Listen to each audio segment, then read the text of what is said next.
to the session of NEET PG Image-Based Anesthesia question discussion. I'm Dr. Ashy Suresh, and let's start with the first question. Identify the airway device. So this is an oropharyngeal airway. This is the oral end, and the end tip rests in the pharynx. So you have the other parts, which are, this is a flange, bite portion, of course, to prevent biting, and this is the tip, and this one is the air channel through which the gases flows. All right. Now let's look how to measure the airway so that you can choose the correct airway. So one thing is, there's color coding for oropharyngeal airway. Pink is for neonates and the size is 00. Infants is blue. And the other important are green, yellow and red. Green is usually used for women, and yellow for men, and red for large men.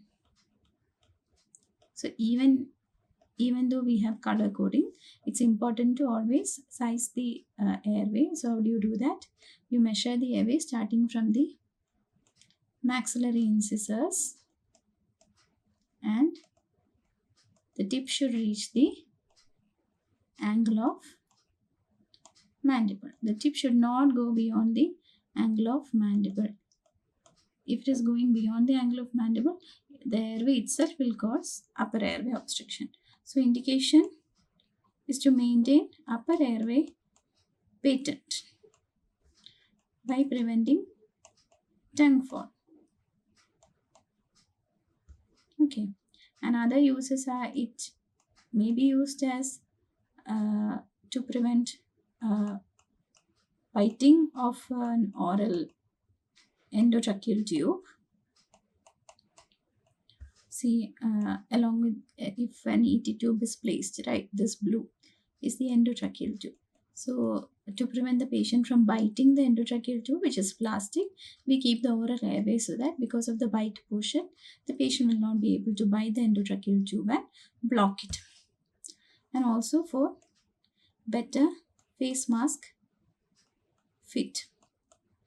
So what are the contraindications of oral airway? Of course, any fracture to maxilla or mandible, and overall any facial fractures. The oral airway is contraindicated because you may displace the fracture and you may cause more bleeding and more injury as well. So examples of oropharyngeal airway. So different examples are, the most common would be the Guedel Airway, then Berman Airway, and Williams Airway Intubation. Okay, so let's go to the next question. So identify the Mallampati class of this patient. So what is Mallampati classification? So it is a predictor of difficult airway. So what do you mean by that?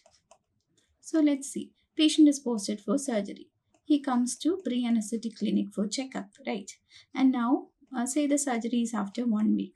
Now you have to determine whether it will be easy or difficult to intubate the patient. For this, we use a variety of airway markers and airway assessment methods. And one of the airway assessment methods is Mallampati classification. So you ask the patient to open mouth, protrude tongue,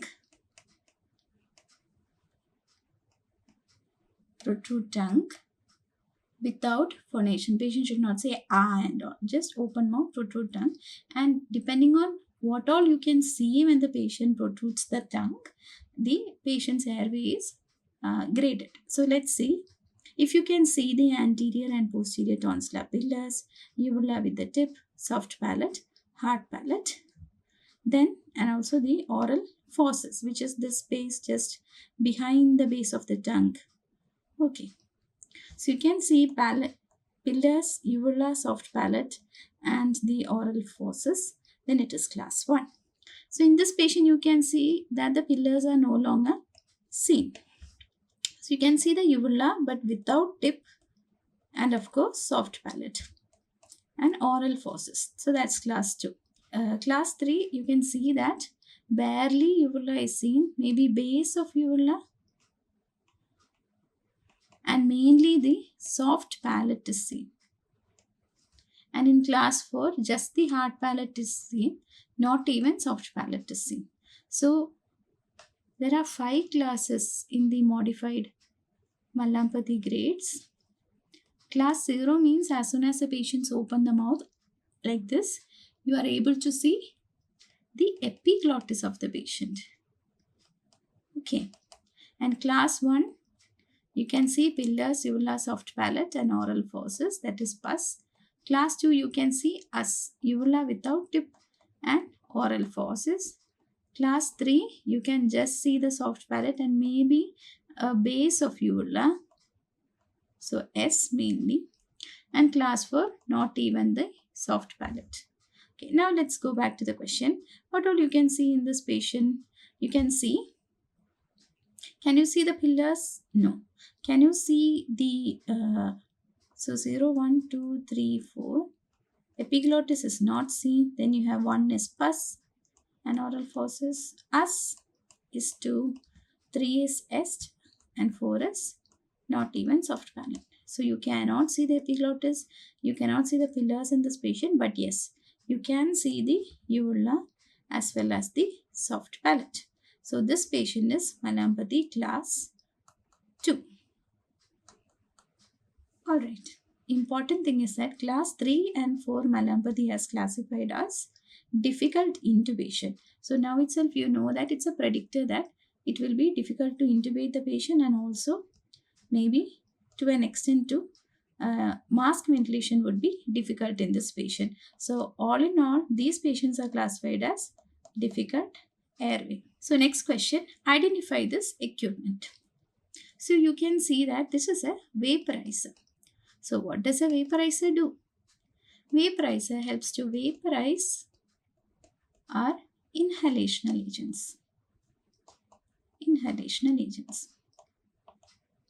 So you pour the inhalational agents as liquid and they vaporize inside the vaporizer to gas. Alright.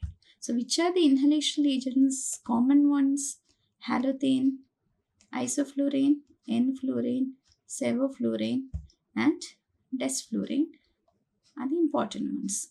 And how do you identify which vaporizer is this? Because they are color coded. So let's see. Color coding yellow is for sevoflurane. So this is a sevoflurane vaporizer. Now let's see some important high yielding points of the inhalation agents. So as you can see, these are the values that are very important when it comes to inhaled anesthetics. So what is MAC? So MAC is minimum alveolar concentration. What does that mean? So that means that the minimum concentration of air needed in the lungs of the patient, so that 50% of subjects didn't react to a noxious stimuli. So what does all this mean? Simply that if MAC of isoflurane is 1.2, that means that 1.2% of isoflurane should be present in lungs, so that the patient, so noxious stimulus is usually the surgical incision, right? So the patient doesn't move for surgical incision. That is, the patient is anesthetized. So that is MAC. And as you can see, isoflurane MAC is 1.2, sevoflurane is 2, desflurane color coded blue is 6, so high MAC, and halothane color coded red is 0.75. Okay, so what does MAC give us? So you can see that halothane, the MAC is 0.25, 0.75.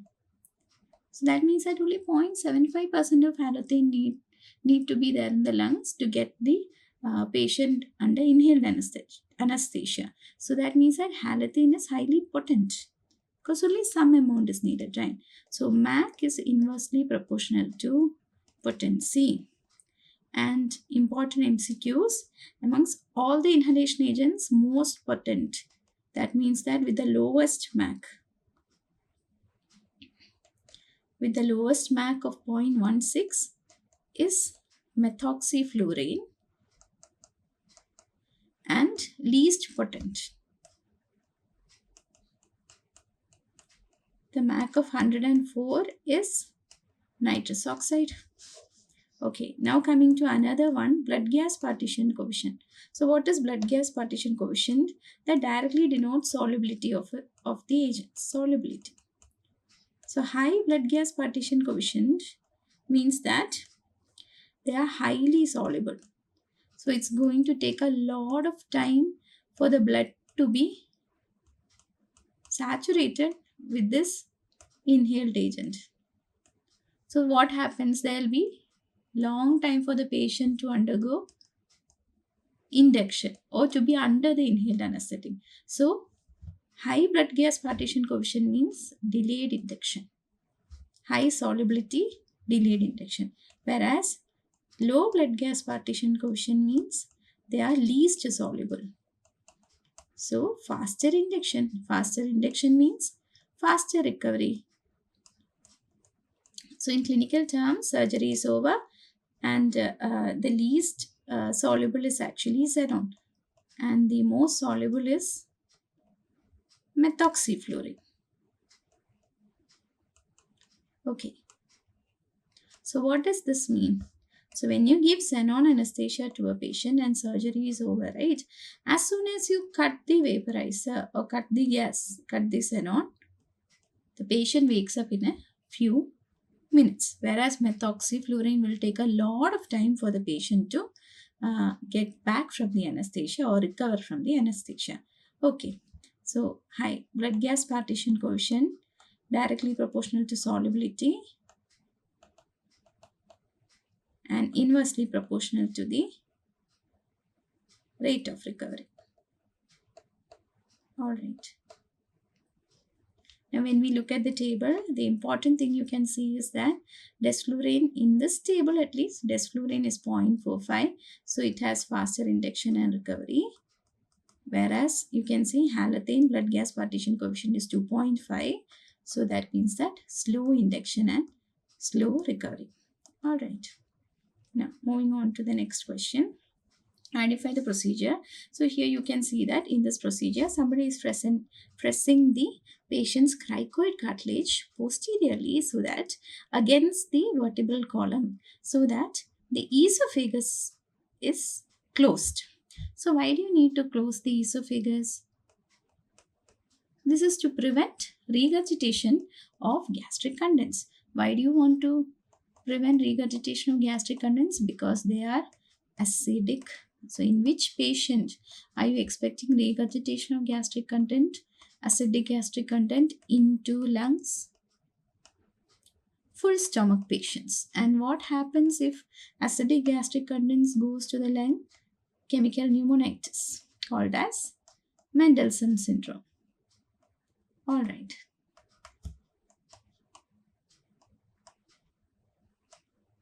And who are these full stomach patients? So, as you know, every patient who undergoes anesthesia is given explicit NP orders, and for solids with fatty food, fatty solids, 8 hours NPO before surgery, and other solids 6 hours before anesthesia.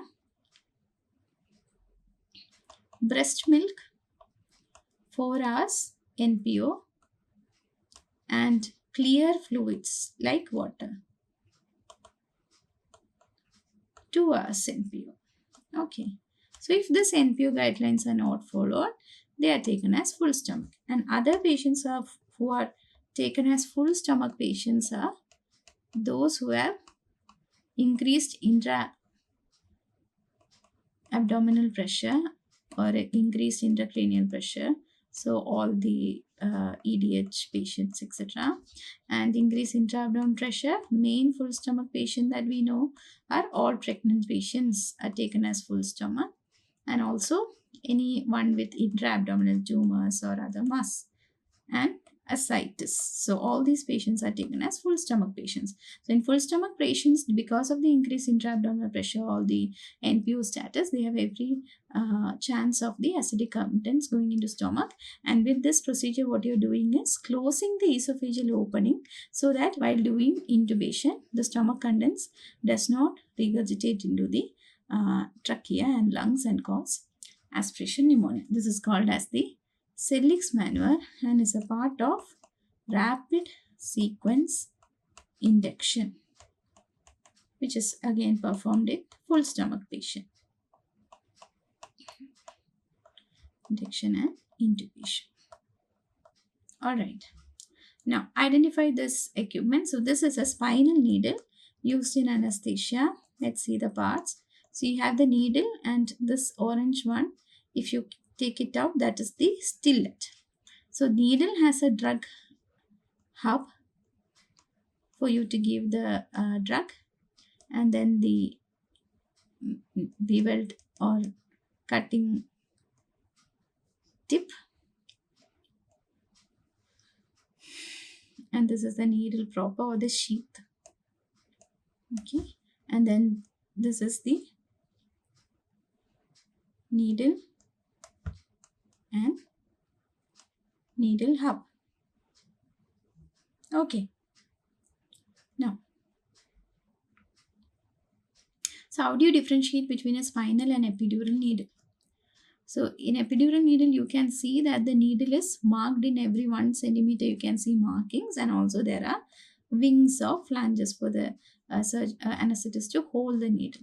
And examples of spinal needle are Kuhnke, Babcock, Whittaker, and Sprott. Some examples of epidural needle are Toohey and Crawford and Scott needle. Of course, spinal anesthesia is given at L3, L4 intervertebral space, and it is the drug is delivered in the subarachnoid space, whereas epidural, the drug is delivered in the epidural space. Now, of course, most important one, structures pierced during spinal anesthesia, epidural anesthesia: skin, soft tissue, supraspinous ligament, interspinous ligament, ligamentum flavum, dura, arachnoid, and then you get the subarachnoid space where you deliver the spinal anesthetic. Alright, so where do you give the epidural anesthetic? So after once you pierce the ligamentum flavum, you reach the epidural space. That is space above the dura, epidural space, and that is where you give the epidural anesthesia. And between dura and arachnoid, there's one another namespace called as the subdural space. Okay, so these are the structures pierced during epidural and spinal anesthesia. Now identify this cylinder. So how can I identify in one look? Because cylinders are gas cylinders in anesthesia, color coded. So this is a fully blue cylinder, that is the nitrous oxide cylinder. So let's look at some of the important cylinders. One is of course oxygen, which has a black body and white shoulder with a pin index of 2 and 5, and pressure, smaller cylinders, 1900 psig. Then we have the nitrous oxide cylinder, which is blue in color, whole throughout blue in color, with pin index 3,5 and pressure inside is 745 psig. Entanox, which is a mixture of nitrous oxide and oxygen, and the pin index is 7, and as you can see, the cylinder is half blue with the white shoulder. Then you have the carbon dioxide cylinder, which is gray in color with pin index 2,6 and 1,6. Less than 7.5% and more than 7.5% is 1,6. And then we have the helium cylinder, which is brown with pin index 4,6 and 2,4. And others would be cyclopropane, which is orange.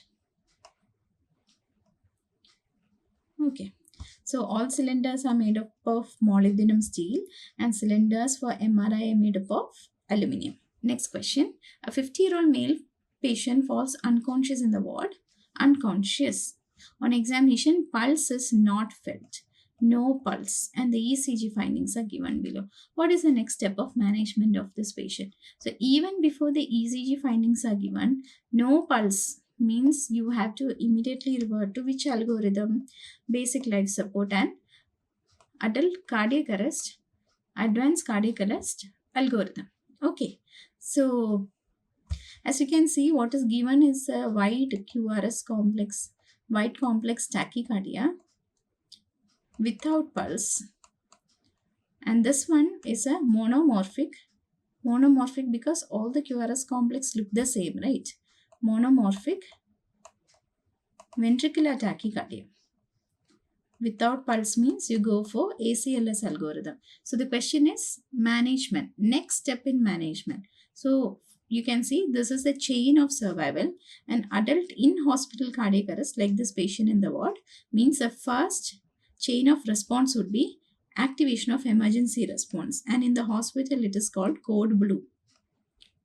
Okay, and then you start with high quality CPR, then you defibrillate, post cardiac arrest care and recovery. So if the option of code blue is there, code blue or call for help is the first next step, or else high quality CPR is the next step. So few more points, high yielding points would be, so you've started the CPR, right? And then see whether the rhythm is shockable. And if the rhythm, like this patient who is in VF, so if the rhythm is shockable, like VF and VT, and the unshockable rhythms are systole and pulseless electrical activity. So this patient is in VF. If the rhythm is shockable, you give a shock and then immediately resume CPR. Do not check the rhythm. You give the shock, start CPR again, and then see whether the rhythm is shockable. Along with second shock, you give epinephrine, and even then if the rhythm has not reverted, then along with third shock, you give amiodarone. Alright. So these are some of the important points. Now, coming to identify the breathing circuit. So let's try to identify this breathing circuit. So this is a Mapleson circuit.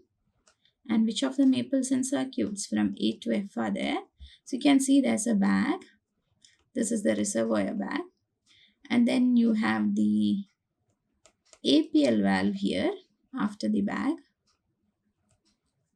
And then you have the fresh gas flow. This green tube is the fresh gas flow. And finally the patient end. Patient end, to which you attach the face mask.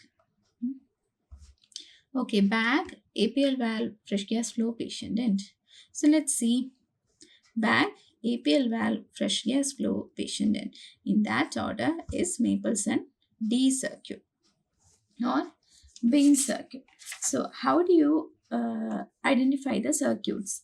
Easily, the algorithm would be, you look at the APL valve. It is present or not? Yes, no. If it is not present, it's either Mapleson E or F. So you see E or F, does it have APL valve? And if a reservoir bag is present or not? If the reservoir bag is present, then it is F. That is Jackson-Rees modification of IRS-TPs. And if reservoir bag is not present, then it is Mapleson E, which is a TP. So that is done. So now we have A, B, C, D to sort out from. Okay, so next question would be, where is the fresh gas flow in respect to the reservoir bag? With respect to reservoir bag. Okay, if fresh gas flow is before the reservoir bag, then it is Mapleson A. You can see that fresh gas flow is before the reservoir bag. Whereas in B, C and D, fresh gas flow is after the reservoir bag. Okay, so now we have to differentiate between B, C and D. For that, you just see where the APL valve is situated. APL valve is situated. Okay, if the APL valve, here you can see in B and C, the apial valve is near the patient end. If apial valve is near the patient end, yes, then that is either B or C. Whereas if apial valve is situated near to the reservoir bag, then it is D. And difference between B and C are the corrugated tube. You can see this one is a corrugated tube. B has corrugated tube. C has no corrugated tubes. So no corrugated tubes. That is Mapleson C. And a few more points. The best for spontaneous ventilation is Mapleson A, because the fresh gas flow needed is almost equal to minute ventilation. So again, it is economical. And the best one for controlled ventilation is Mapleson D, because again, fresh gas flow is the least for this. That is 1 to 2 times minute ventilation. 1 to 2 times. And Mapleson F is used for children. TPs is used for weaning from mechanical ventilation. All right. Now this is a capnogram showing what is the question. So you can see that normal capnogram, they have given the baseline at 40. So it's definitely the EtCO2 is high in this patient. Baseline is at 0. And you can see a distinct shark fin appearance. So shark fin appearance is seen in bronchospasm. Okay, bronchospasm. So let's see, what is a normal capnogram? So what are you measuring here? You are measuring the partial pressure of carbon dioxide by looking at the end tidal carbon dioxide concentration. So let's see, what does that mean? So as soon as the patient starts expiring, the carbon dioxide is sampled. You can see in phase 1, the air from the dead space gas is taken. So there's not much carbon dioxide there. And then as the exhalation continues, suddenly carbon dioxide from the airways and alveoli is expired. And then you come to phase 3, which is the alveolar plateau, where carbon dioxide from the alveoli is exhaled, and at the end of exhalation you measure the EtCO2. That is a value that we saw here. This is the EtCO2 value at the end of exhalation, and then suddenly patients start inspiring, and since inspired air has no carbon dioxide, there is a sharp fall in EtCO2. Okay. Now, normal graph we have already seen is a square-shaped graph for a mechanically ventilated patient, and bronchospasm is a shark fin appearance, and curar cleft, if you see in the phase 3, look here. So that is, patient is taking her own breath, or spontaneous ventilation during mechanical ventilation. Rebreathing means patient is breathing carbon dioxide in the inspired air. So that is why patient's value starts from 5, not 0, like in other cases. So patient is breathing air and carbon dioxide value will also be high. Then leaking ET tube is a short phase 3. Normal EtCO2 during spontaneous ventilation looks like this. And then if it's a serrated pattern, that is due to cardiogenic oscillation during the downstroke.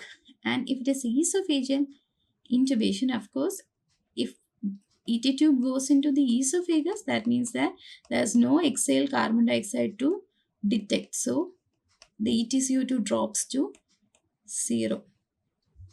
All right. Now next question, identify this instrument. So this is a Magill forceps.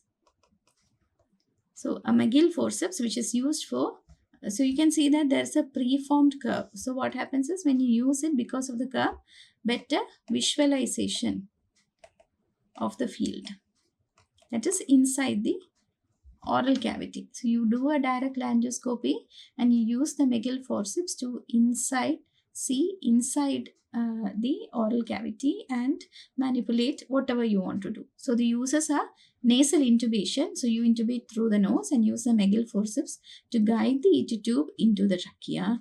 Or foreign body removal, you do direct laryngoscopy, use the Magill forceps to remove any foreign body that you see. Even it can be used to help with rise tube intubation.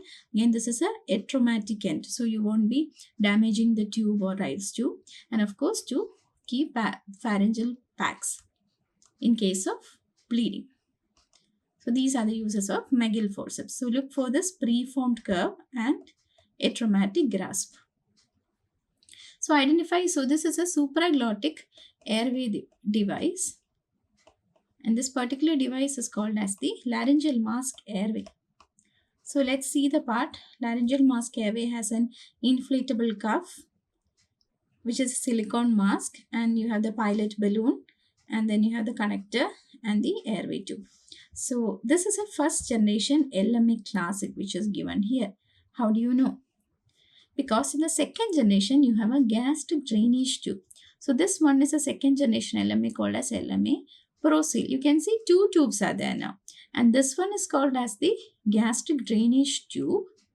And here you have a bite block to prevent the patient from biting the LMA.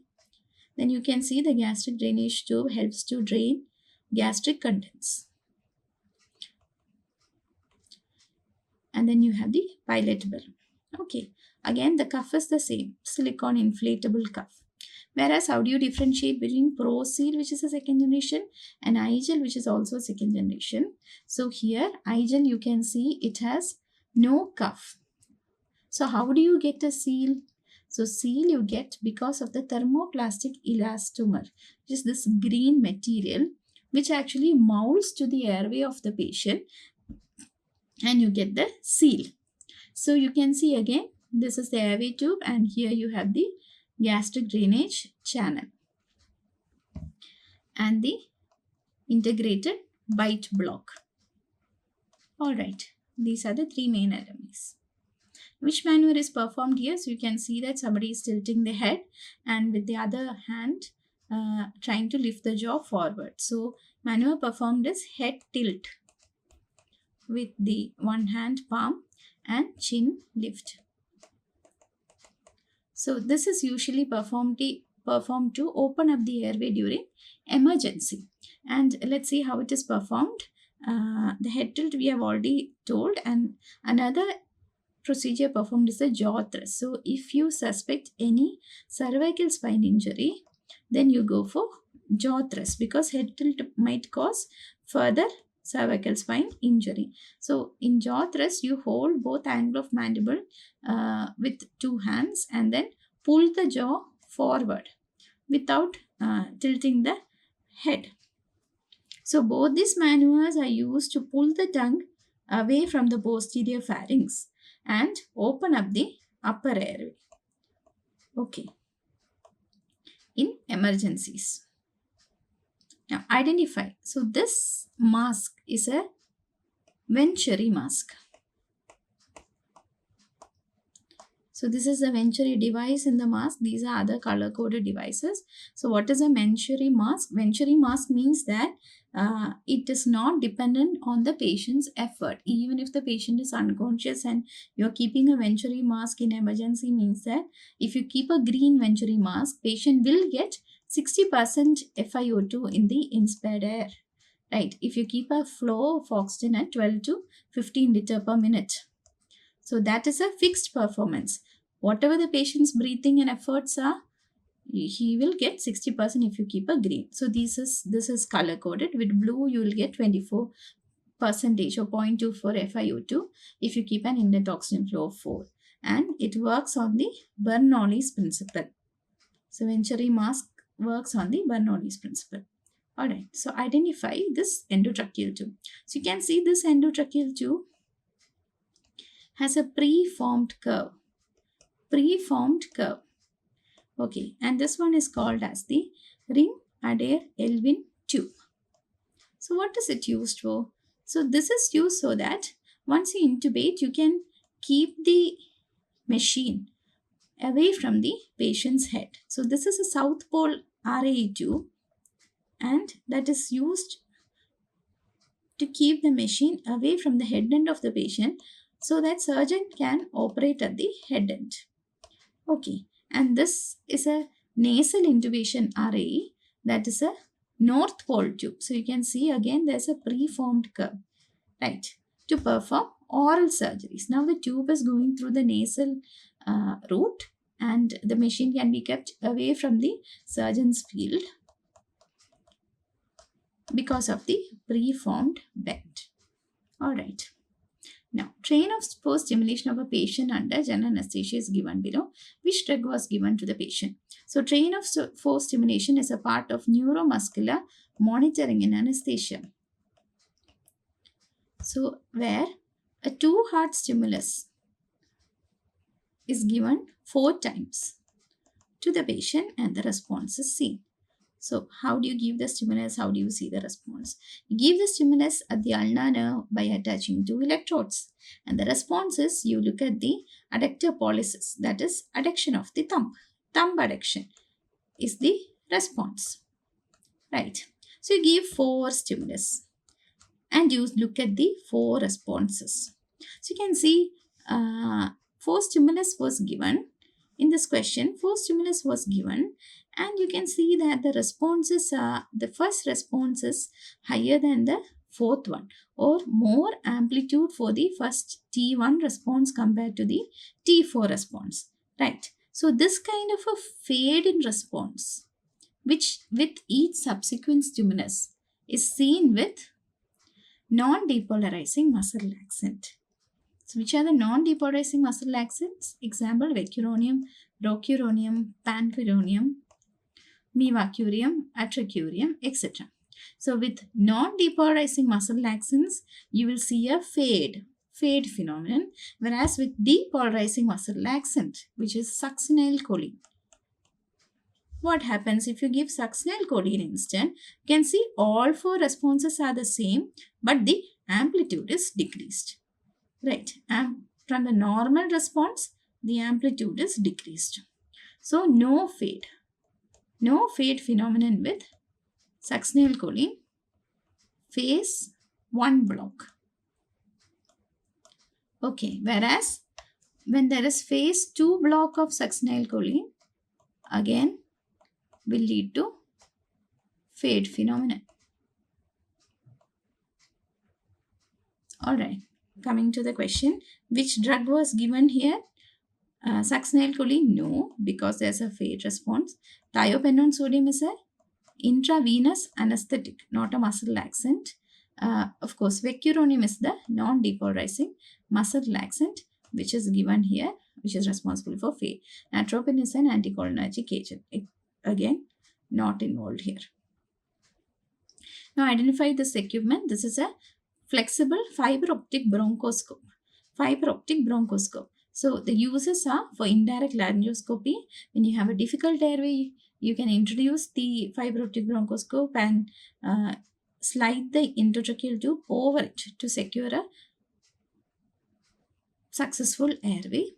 Then of course, in failed intubation, confirmation of ET2 position. So this is the definitive method to confirm ET2 position, endotracheal tube position, and of course for the intubation with double lumen endotracheal tubes.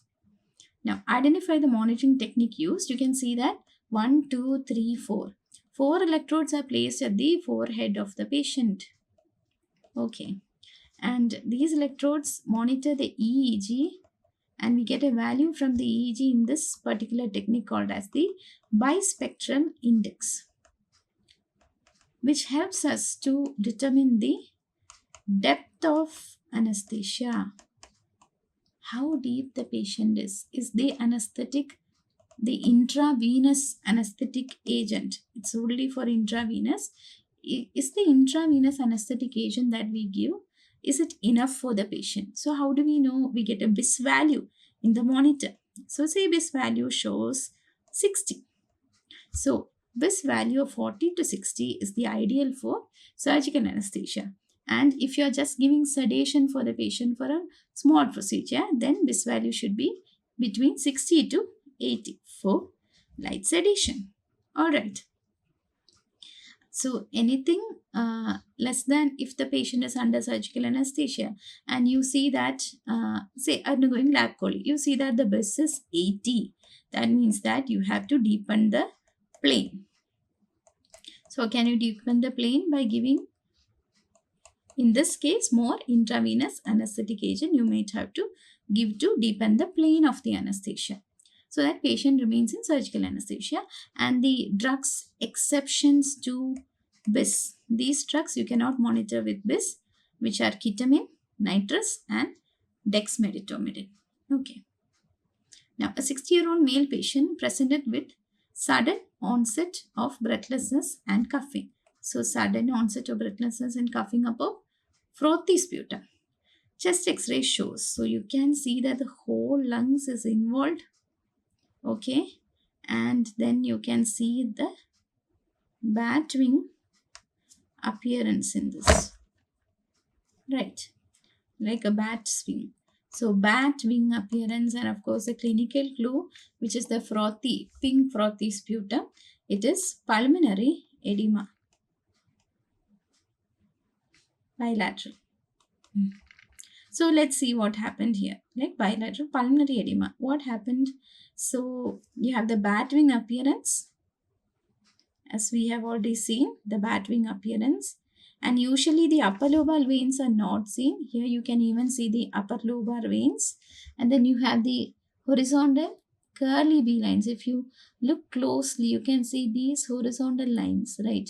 These are the curly B lines. Then perihilar haze and septal edema. So these are the X-ray features of pulmonary edema. Okay.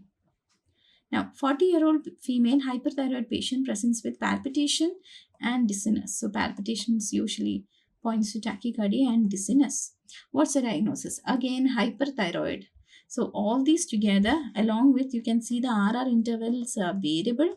So, variable RR interval, irregular rhythm. Variable RR means irregular rhythm, narrow complex tachycardia. All this points out to atrial fibrillation. Of course, atrial fibrillation is the arrhythmia present in hyperthyroidism as well. Now, let's see how do you diagnose. So, hemodynamically stable tachycardia, you look at the QRS complex. Yes, it's a narrow QRS complex. So that means that it's a supraventricular, above the ventricle tachycardia. Is it regular or irregular? Our patient has variable RR interval. So, it's an irregular rhythm. So it is irregular. So the options are between atrial fibrillation, multifocal atrial tachycardia. Atrial fibrillation has no P waves, whereas multifocal atrial tachycardia has P waves of varying morphology. Okay. So let's go back to the question. Can you see any P waves? No. So this is a atrial fibrillation. Now, what is the procedure performed? So you can see the procedure performed is a direct laryngoscopy. Direct laryngoscopy performed using a laryngoscope. So equipment uses laryngoscope. So with the tip of the laryngoscope, you elevate the epiglottis. Okay. So that you can see the larynx and you can intubate the patient. What are the parts of the laryngoscope? The handle and blade of the laryngoscope. So here you have the hook or base, and then this is the light source. So with the tongue or spatula, you push the tongue to one side, and this is the tip with which is used to elevate the epiglottis. Okay. And you have straight blades called as the Miller blade, which are straight, and curved blade is called as the Macintosh blade. Okay. Curved blade of laryngoscope is called as the Macintosh blade. Next question. What is the procedure performed? So you can see that the performed procedure is, it's a central venous placement in the internal jugular vein. So you can see This is the guide wire being introduced, and then through the guide wire, central venous catheter is being introduced. This is the central venous catheter. This was the guide wire. You can see the catheter here. This white is the guide wire. Inside that you have the guide wire. Then these are the needles which are needed. This is the dilator. All right. So central venous catheterization, the technique is Seldinger. There is the guide wire through the needle, and right IJV is preferred because of its more direct route when compared to left IJV, and when compared to versus left IJV, more direct route, and versus subclavian vein, there's less chance of pneumothorax. Okay, when compared to subclavian venous cannulation. So why do you indications for central venous cannulation are central venous CVP, central venous pressure monitoring, pulmonary arterial catheter monitoring, the important one, administration of drugs, infusion, rapid infusion of fluids, and aspiration of air embolization. So these are the important indications for central venous cannulation. Okay. Now, which of the following statements is true? So what you are seeing here is a central venous waveform. So let's go back to the waveform and then see. So in the waveform, you can see that the A. So A, C, X, V, and Y descent. Okay. So atria, let's start from atrial contraction. So A is of course atrial contraction. That means that the atria is contracting, and it has so atrial contraction is the last phase of ventricular filling. So now the ventricle is filled, and as soon as the tricuspid valve closes, there is ventricular contraction, which is that is called as isovolumetric contraction of the ventricle, which pushes the tricuspid valve onto the atrium. So this is the pressure from the right atrium, right? So because the tricuspid valve is pushed to the right atrium, there's a sudden increase in pressure in the atrium. Again, as the ventricle contracts and the blood is out, then we have the X descent, which is the atrial relaxation and the systolic collapse. Now what happens? Now the atria has to fill, right? So during V phase, slowly atrial filling is going on, and the Y descent is the early diastole when the tricuspid valve opens, and now ventricle is being filled. Ventricular filling starts, and at the end of ventricular filling, again you have the atrial contraction, which leads to the A wave. Okay. Now let's see the options. X descent denotes systolic filling of atrium. No, it's a descent, right? Descent means the pressures are dropping. So no. Absence of A wave is seen in atrial fibrillation. That is right, because A wave denotes atrial contraction, right? And in atrial fibrillation, atria is fibrillating. There's no contraction. So absent A wave is seen in atrial fibrillation. Y descent corresponds to early systole phase. No, here you can see Y descent corresponds to early diastole phase. That is the ventricular filling phase. In AV dissociation, there is diminished AV. No, AV dissociation means atria will be contracting against a closed tricuspid valve. Imagine atria contracting against a closed tricuspid valve means there will be very high pressure, right atrial pressure, which gives you a cannon A wave in CV. Cannon A wave in CVP. Okay, so that's also not the answer. Now, identify the ventilator setting. So you can see here that the volume delivered is the same, right? All volume delivered is the same, all volume graphs are the same, and all flow graphs are also, flow time graphs are also the same. Whereas if you see the pressure time graph, here pressure is low, this is a higher pressure. So the pressure is varying pressure, volume is constant, flow is constant, and patient is allowed to take breath. So that is an assisted mode. Assisted mode with constant volume. Assisted volume controlled or targeted ventilation. So patient is on mechanical ventilator and either a set volume, say 400 ml is set. Okay. So every breath, the machine will see at respiratory 10 breaths per minute you have set. So the machine will see whether patient is taking breaths every 6 seconds, right? 10 breaths per minute means every 6 seconds patient will have to take one breath. So 6-second machine sees whether patient takes a breath. No, machine will give a breath of 400 ml, tidal volume 400 ml. So that is the tidal volume you see here.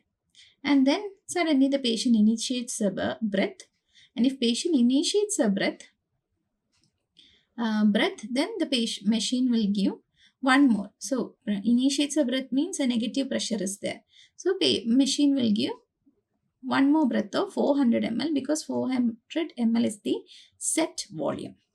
But the pressures vary according to the volume needed and patient's effort. Okay, so volume is set and it is flow limited. Only because 400 ml is set means only that much flow will be given to the patient. Patient cannot take more air even if the patient tries, and it is volume cycled. As soon as a 400 ml, it reaches 400 ml, then expiration start. No more tidal volume breath is given. So it is patient triggered, and if patient doesn't trigger the breath, then after 6 seconds, ventilator will trigger. That is because of the time kept. So time triggered, flow is limited, and volume is used to cycle to the next breath or initiate expiration. So identify, so this is a Boyle's machine, which is one of the anesthesia machines used. And you have to know that the Boyle's anesthesia machine is divided into 3 systems: high pressure, intermediate pressure, and low pressure system. High pressure system is usually operating at the cylinder pressure. So the cylinders would be attached here. So you have the oxygen cylinder and the nitrous oxide cylinder. High pressures, how high? Oxygen cylinder, as we have already discussed, is at the pressure of 1900 pounds per square inch, whereas nitrous oxide is 745 pounds per square inch.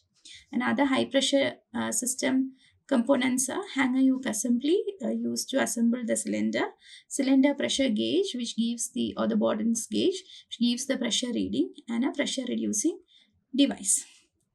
Then you have the intermittent pressure system, which is operating at a pressure of 40 to 60 psig, which has the pipeline gas connections, right? The gas power outlet, master switch, oxygen flush, pressure failure device, and flow control valves. So these are the flow control valves. Then you have the low pressure system, which is the 5 to 8 psig system with the flow indicators here and the back bar, which is having the vaporizers and mounting devices. Then you have the pop-off valve or the unilateral check valve, pressure relief device, and finally to the common gas outlet. Okay, so these are the different pressure systems.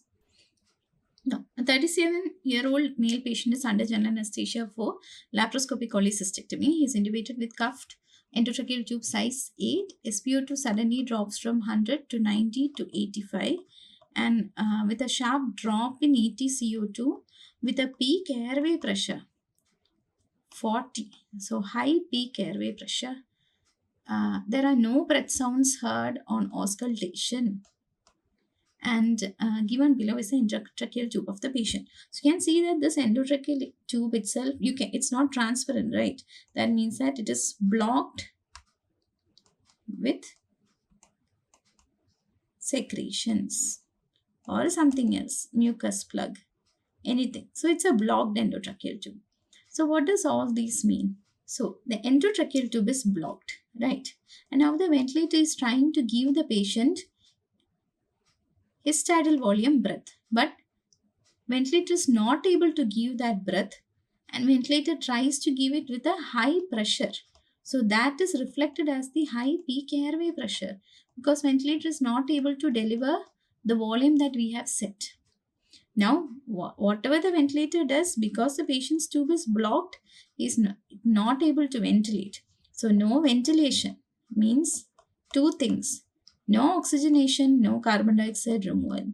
No oxygenation leads to reduced SpO2, and no carbon dioxide removal means that increased carbon dioxide in the lungs and blood. Increased carbon dioxide in the lungs means increased EtCO2 if the tube was partially blocked, whereas here the tube is fully blocked, means no air is passing. So EtCO2 drops to 0, because you cannot measure an EtCO2 which is not coming out. So end-tidal carbon dioxide is 0 because there is no expiration. No expiration. Okay. So as you can see, peak airway pressure. So the answer is, it's a blocked, completely blocked ET2. And for a blocked ET2, of course, you have to replace the tube, right? As soon as you suspect a blocked ET2, you have to replace the tube while the surgery is going on. A patient is induced for general anesthesia and succinyl choline is given as muscle relaxant. On direct laryngoscopy, anesthetist is unable to pass the endotracheal tube into trachea in the first attempt due to anterior vocal cords. Which of the equipment would assist in a successful intubation during the next attempt? Okay, now we can see this is oropharyngeal airway that we have already discussed, is for upper airway obstruction, not for intubation.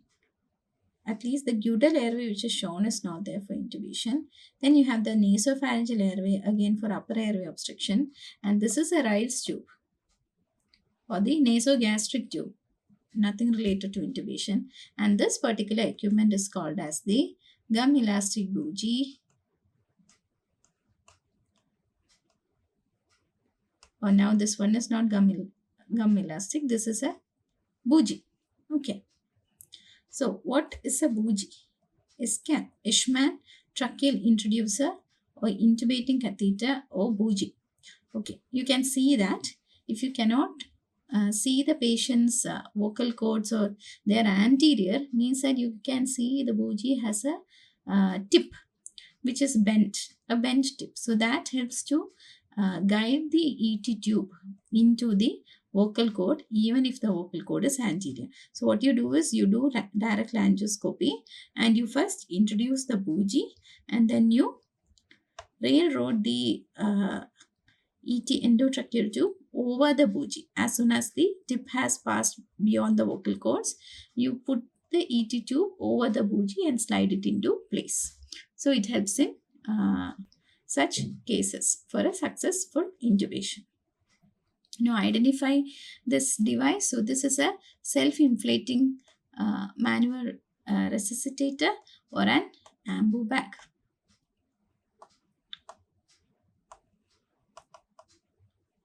Okay, and let's see the parts of the ambu bag. Manual resuscitator. So you can see here is the pressure relief valve. Then you have this one is the expiratory valve or the non-rebreathing valve. Okay. Then you have the self-inflating bag. So if you press the bag will self-inflate. That is the property. Then the oxygen inlet through which you connect the oxygen. Then you have the reservoir bag.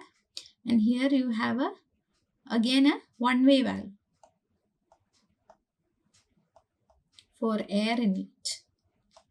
Air inlet one-way valve. Okay, this is used in emergency for resuscitation, and even 100% oxygen is possible to be delivered if you have a reservoir bag attached. Okay. and oxygen flow. So that is an artificial manual breathing unit.